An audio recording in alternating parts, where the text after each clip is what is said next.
And now we're on to the startup section. Here we'll cover many topics: company ownership, startup summary, and your startup table. Now let's start with the company ownership part. This is where you would put your company's name, how you were organized and in what state. Let's just say you are a DBA, S Corp, C Corp, or LLC in the state of California, or you could be any of those things in the state of Nevada. You could be, you just specify how you are organized currently and in what state or jurisdiction. And who are the officers and their respective shares. Let's just say you and two other people share ownership of the company. Maybe you guys are equal partners, 33% each, or one of you could own 50% and the others can own 25% and 25%. You just specify who the owners are and what percentage of the company they own. Now, the startup summary. What do you need in order to start your company? You need rent. If you're a dispensary, you would either have to attain a lease for up to 3 years. You would have to start with starting inventory, perhaps.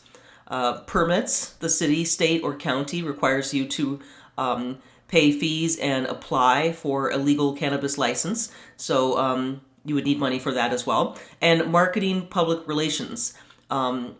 As this is a specialized industry still to date, you may have to deal with professionals that specialize in dealing with cannabis businesses. So you may need funds for that. Some startup examples could be a retail store build out. If you are to lease a space, but you need to build it out in order to be a retail establishment, that would cost money, so you would need money for that.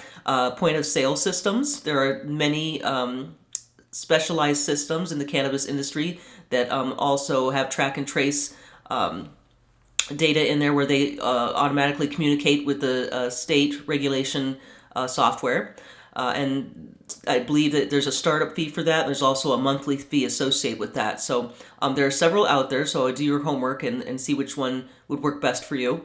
And so on and so forth. So for instance, this is what a startup table might look like. Let's just say you have a lease for 6 months, startup equipment, furniture, and your grand total. This is just an example. I'm not going to break down anything specific since each business will be different with their startup expenses. But this is kind of like what it would look like, and you can see that on your template that I provided for you as well, as an example. So let's go over your task list for this section. You're going to specify the company ownership and respective shares, what you would need the startup funds for, and your startup table to show and illustrate the dollar amounts associated with each startup item. Okay, we're wrapping up this section. Let's move on to the services and product tutorial.